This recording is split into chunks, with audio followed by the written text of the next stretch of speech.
할렐루야. 우리 주님을 사랑하시는 분들만 아멘 합시다. 오늘은 사도행전 6장 8절의 말씀으로 충만하게 행진합시다 라는 말씀의 제목으로 저와 여러분 모두가 하나님 앞에 있는 귀한 시간 되었으면 좋겠습니다. 오늘 본문 말씀인 사도행전 6장 8절 말씀을 함께 합독하십시다. 시작. 스데반이 은혜와 권능이 충만하여 큰 기사와 표적을 민간에 행하니. 아멘.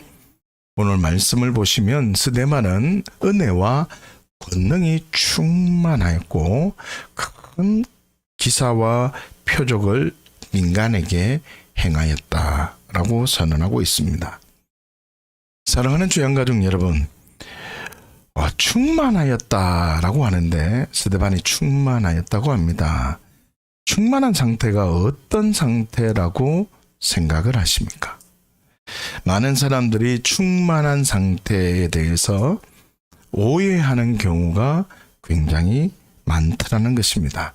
오늘 말씀을 통해서 충만의 비밀을 발견해서 성령님께서 제한 없이 일하시는 초자연적인 행진이 이루어지기를 예수님 이름으로 축복합니다. 이 충만이 뭔지를 발견하고 내가 충만하게 나아가려고 하면 초자연적 믿음의 행진이 경험되어진다는 뜻입니다. 첫 번째로 충만은 채워진 상태가 아닙니다. 요즘은 휴대폰을 누구나 다 가지고 있습니다. 그래서 대부분의 사람들이 잠들기 전에 공통점이 있다면 충전을 꼭 한다는 겁니다. 휴대폰이 100% 충전이 되면 어쩐지 모르게 하여튼 기분 좋고 하루를 살아가는데 염려 없이 출발을 합니다. 이처럼 성령으로 충만하면 100% 충전되지 않으면 그리스도인답게 살아가는 것이 힘들다고 생각을 해서 많은 사람들이 성령 충만을 강구하는 경우가 굉장히 많다는 것입니다. 혹시 여러분들도 휴대폰이 100% 충전된 상태처럼 성령 충만이라는 것을 성령님으로 100% 가득 찬 상태라고 생각하지 않습니까? 기억하셔야 됩니다. 인격적인 성령님을 액체나 물체, 인격적인 성령님을 어떤 에너지나 힘으로 이해해서는 안 됩니다. 인격적인 성령님을 어떤 현상과 느낌과 감정 등으로 이해해서도 안 됩니다. 이 말이 무슨 뜻이냐면, 자, 부모님이 이제 일을 마치고 한 달에 일을 마친 다음에 이제 월급을 받아서 오는데 통닭 한 마리를 튀겨서 왔습니다. 문을 열고 오는데 통닭 냄새가 솔솔 납니다. 그러면 아버지가 왔기 때문에 통닭이 따라온 겁니까? 통닭이 와서 아버지가 온 겁니까?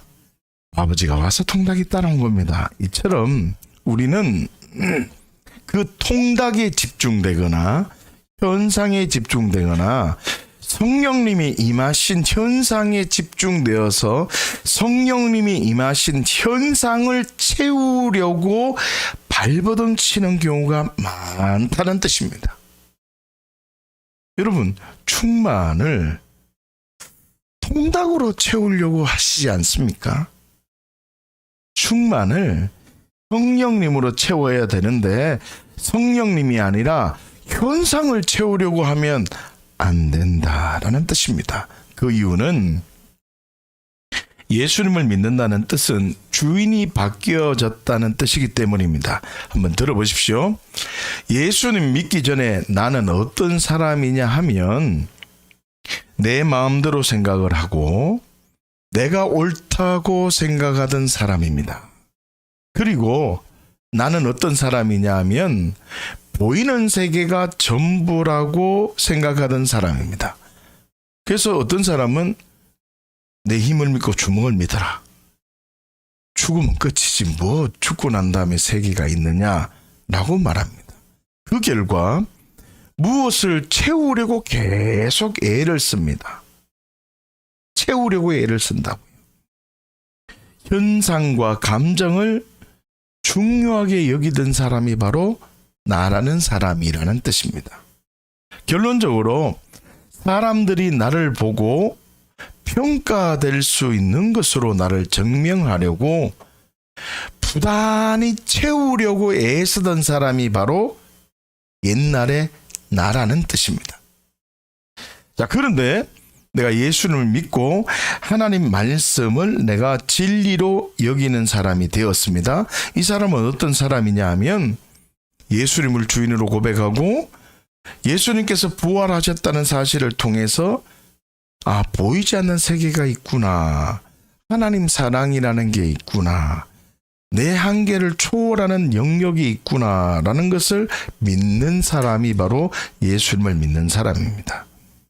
그래서 보이지 않는 세계에 대한 눈이 떠여진 사람이 예수님을 믿는 사람인데, 보이지 않는 세계가 있다는 것을 믿는다는 뜻은 내 그릇, 내가 채우려던 그릇보다 더 큰 그릇을 발견하게 된 겁니다.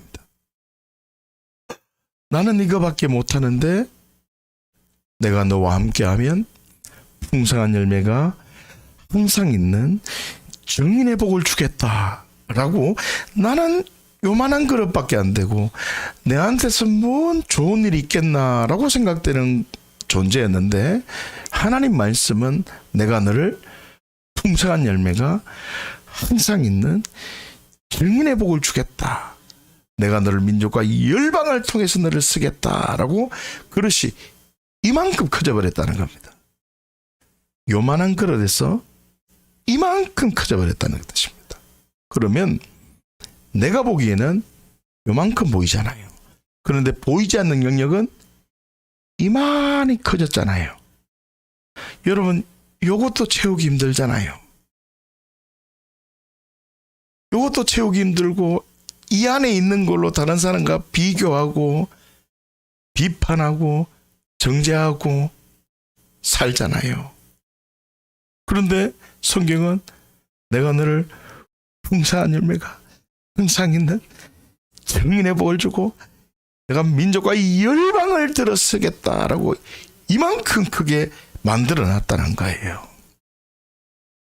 그러니까 보이지 않는 그릇을 발견했다는 뜻은 내 힘으로는 보이지 않는 그릇을 절대로 채울 수 있을까요, 없을까요? 없습니다. 요것도 채우기 힘들잖아요. 여기서 조금만 빠져도 염려하고 걱정하고 하나님 입장 바꿔놓고 생각해 보십시오 하고, 여기서 조금만 뭐가 깨져도 하나님 내가 이렇게 열심히 했는데 와이합니까? 내가 얼마나 주를 위해서 헌신하고 충성했는데 일하면 안 됩니다 라고 막 떼쓰며 기도하잖아요. 그런데 하나님이 보이지 않는 이만한 그릇으로 만들어줬다는 거예요. 이 말이 뭐냐? 야, 너 절대로 너의 힘으로는 채울 수 없다. 요것도 못 채웠잖아. 나는 너를 이런 그릇으로 만들어 놨으니까 더 못 채우니까 예수님으로 채워라.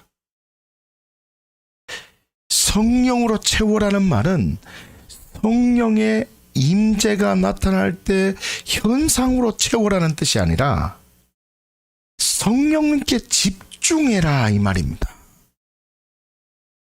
성령이 임하시면 불덩어리가 느껴지고 몸이 찌릿찌릿하고 환상이 열리고 하는 어떤 은사나 어떤 현상으로 채우려고 하면 늘 부족합니다.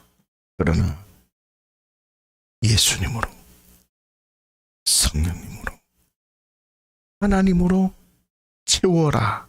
이 가치를 발견하면 그 사람은 현상이 조금 다른 사람보다 적게 경험될지라도 이 사람은 충만한 사람입니다. 이 사람은 충만한 사람입니다.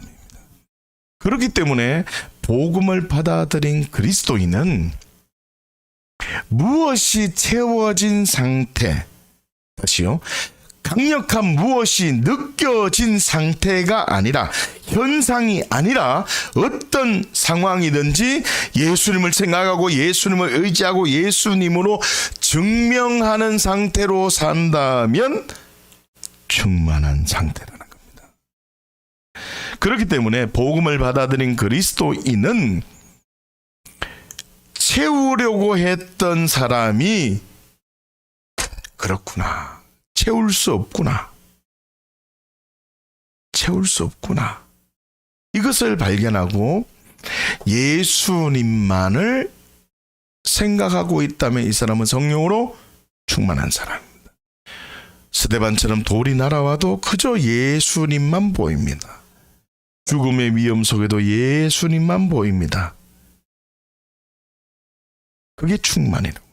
그렇기 때문에 충만은 무엇으로 채워진 상태가 아닙니다. 가득 채워진 상태를 충만이라고 생각하고 있다면 아직도 내가 주인이고 보이지 않는 세계에 대해서 눈이 아직 열리지 않은 상태임을, 어린아이임을 아셔야 됩니다. 사랑하는 죄양가족 여러분, 충만하게 행진할 때 하나님의 일하심을 경험하게 된다는 것을 기억하십시오. 그렇다면 충만하다는 뜻은 뭐라고요? 채워진 상태가 아니라 어떤 상태라고요? 어떤 상황이든지 예수님이 생각난다면 그 상황이 바로 뭐라고요? 충만한 상태입니다. 결론적으로 성령으로 충만하고 싶지만 충만하지 못함을 자꾸 느끼는 이유는 충만이라는 그 의미를 잘못 생각했기 때문이라는 뜻입니다. 자, 두 번째, 충만은 관계로 증명됩니다. 충만은 뭐라고요? 관계로 증명됩니다. 요한복음 20장 22절 말씀을 함께 한번 보십시다. 시작. 이 말씀을 하시고 그들을 향하사 숨을 내쉬며 이르시되 성령을 받으라. 아멘. 자, 예수님께서 죽으신 후에 두려워서 문을 닫고 있던 제자들에게 나타나신 장면이 바로 요한복음 20장 말씀입니다.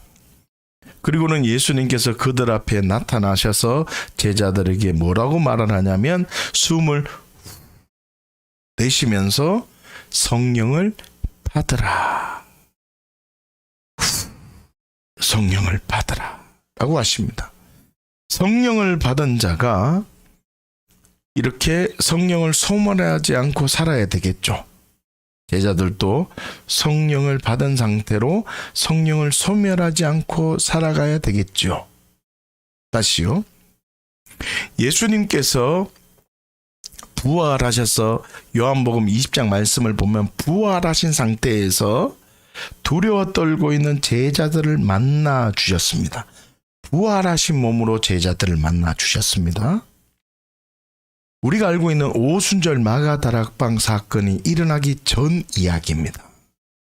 다시 말하면 부활하신 예수님이 성경을 보면 500여 형제에게도 나타났다라고 설명하고 있습니다. 500여 형제에게 요한복음 20장 22절의 말씀과 같이 숨을 내쉬며 성령을 받으라 라고 했을 가능성이 크다는 뜻입니다. 자, 그래서 500여 형제에게 나타났습니다. 중요한 건 성령의 불과 같이 임하시는 성령님, 오순절 마가 다락방과 같은 초자연적인 성령의 강력한 임재, 인간의 생각으로는 도저히 상상할 수 없었던 초자연적인 능력을 경험하게 된 사람은 몇 명이었습니까? 120명이었습니다. 부활하신 예수님을 만나서 성령을 받았음에도 불구하고 잊어버리고 소멸하고 성령의 능력을 경험하지 못했던 사람들은 너무나 많았다는 겁니다. 그러면 120명은 어떻게 해서 그 자리에 있게 됐을까요? 충만할 수 있는 방법을 23절에 선언하고 있습니다. 23절 한번 볼까요? 시작. 너희가 누구의 죄든지 사하면 사하여질 것이요 누구의 죄든지 그대로 두면 그대로 있으리라 하니라. 아멘. 여러분, 성령을 받으라고 숨을 확 내쉬고 성령 받은 제자들에게 뭐라고 말하냐면, 누구의 죄든지 사하면 사하여질 것이고 누구의 죄든지 그대로 두면 그대로 있으리라. 무슨 말입니까? 기도를 많이 하거나 성경을 많이 읽거나 강력한 어떤 현상이 경험되어지면 성령으로 충만한 것이 아니라 뭘 맺어야 된다는 거죠? 관계를 맺어야 된다는 뜻입니다. 500여 형제 중에 120명은 관계를 맺고 함께 있었기 때문에 성령 받고 또 다른 성령님의 강력한 임재 현상을 경험하는 초자연적 은혜를 경험하게 된 것입니다. 성령 받으라는 선언 뒤에 바로 이어서 사람과의 관계를 바르게 하라는 선언이 이어지고 있는 것에 주목하셔야 됩니다. 무슨 뜻입니까? 성령을 받았다면 다른 사람과의 관계가 중요하다는 뜻입니다. 성령 충만함을 유지하는 방법은 연합과 관계에 있다는 뜻입니다. 혼자서 신앙생활하는 게 아닙니다. 여러분, 공부 잘한다는 것은 어떻게 증명할까요? 책가방을 예쁘게 메고 학교에 지각하지 않고 학교에 바르게 올라가는 사람이 공부를 잘하는 사람입니까? 아닙니다. 시험 딱 쳐보면 공부 잘하는지 못하는지 바로 나타납니다. 성령 받은 사람이, 성령 받았다는 말이 현상이 아니라고 했습니다. 충만한 상태가 현상이 아니라고 했습니다. 그러면 충만함을 유지해서 초자연적 은혜를 경험하는 방법이 뭐라는 겁니까? 내가 하나님과의 관계를 통해서 나는 나로서는 채울 수 없구나.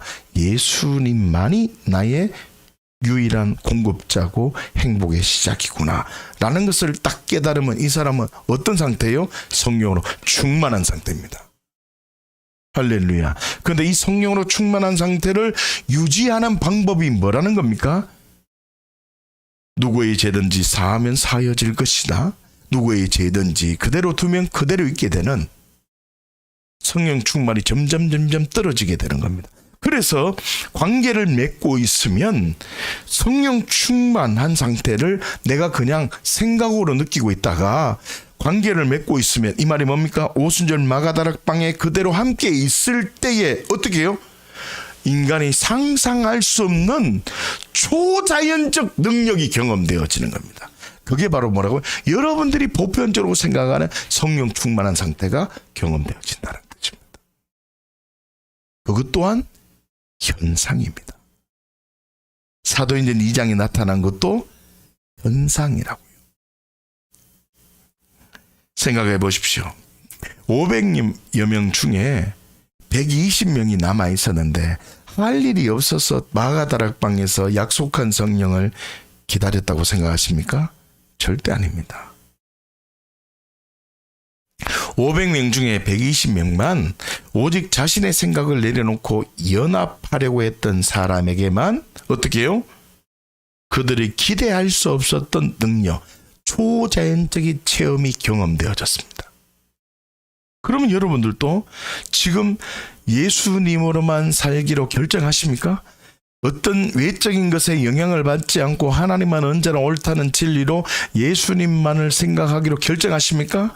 지금 성령 충만한 상태예요. 그런데 여러분, 초자연적 능력이 내 삶 속에 일어나기를 원하시죠? 그러면 어떻게 해야 된다고요? 연합해야 된다고요. 이게 비밀입니다. 연합하면 500명 중에 120명이 연합할 때 초자연적 능력이 경험되어졌다. 성령 충만이 중요한 게 아니라 예수님만을 생각하는 게 중요한 것이지만 그것 또한 너무 뭐가 있다고요? 연합을 안 하고 혼자 신앙생활하고 입을 덮어쓰고 만세 부르면요, 국가 유공자, 유공자가 안 됩니다. 입을 덮어쓰고 만세 불러가지고 국가 유공자가 안 된다고요. 나가서 함께 해야 된다고요. 교회 공동체 안에서 함께 연합이 되어질 때 내 안에 충만한 게 초자연적으로 충만이 경험되어진다는 뜻입니다. 사랑하는 죄안가족 여러분, 충만하게 행진하기를 원하십니까? 먼저 충만은 채워진 상태가 맞다 아니다? 아니다. 어떤 상황이든지 예수님만 생각난다면 그것이 바로 충만한 상태다. 그리고 어떤 상태다? 연합. 다른 사람과의 관계가 계속 연합되어질 때 어떻게 해요? 성령님께서 제한 없이 일하시는 능력을 경험하게 된다는 뜻입니다. 오늘 사도행전 6장 8절 말씀을 다시 한번 보십시다. 시작. 스데반이 은혜와 권능이 충만하여 큰 기사와 표적을 민간에 행하니 하며, 스데반은요 은혜와 권능이 충만했습니다. 다시 말하면 부활하신 예수님께서 제자들에게 내쉬었던 호흡, 성령이 임하였다는 것입니다. 외적인 것에 영향을 안 받고 오직 누구만을 생각했다고요? 예수님만을 생각했다는 겁니다. 더 나아가서 큰 기사와 표적을 민간에 행하였습니다. 뭔 말입니까? 민간에 행하였다는 말은 영혼을 사랑하는 마음이 있었다는 뜻입니다. 민간에 행했다는 것은 내 혼자만 신앙생활을 하지 않고 연합이 이루어졌다는 뜻입니다. 그 결과 스데반은 어떤 초자연적 경험을 했습니까? 죽음의 상황에도 믿음을 지킬 수 있는 충만한 상태로 행진할 수 있었다는 뜻입니다. 사랑하는 죄안가족 여러분, 오순절에 모여서 함께 기도했던 120명은 오직 말씀만 붙들고 함께 기다렸습니다. 그 결과 초자연적인 현상, 상상할 수 없는 은혜를 경험하게 된 겁니다. 마찬가지입니다. 우리도 어떤 상황에도 예수님으로 증명하고 하나님께서 약속한 말씀을 기억하고 함께 기다리고 함께 기도하면 우리가 상상할 수 없는 초자연적인 하나님의 일하심을 경험하게 된다는 뜻입니다. 사랑하는 죄안가족 여러분, 충만하게 행진하십시오. 어떤 상황이든지 예수님으로 증명해 봅시다. 충만하게 행진하십시오. 교회의 뿌리를 내려서 연합하십시오. 그러면 성령님께서 제한 없이 일하시는 것을 경험하게 된다는 겁니다. 성령님께서 제한 없이 일하시는 일하심을 경험하기를 원하십니까? 예수님으로 증명해야 돼요. 연합이 이루어져야 된다고요. 혼자 신앙생활하는 게 아닙니다. 충만하게 행진해서 풍성한 열매가 항상 있는 증인의 삶이 되시기를 예수님의 이름으로 축복합니다. 함께 기도하십시다.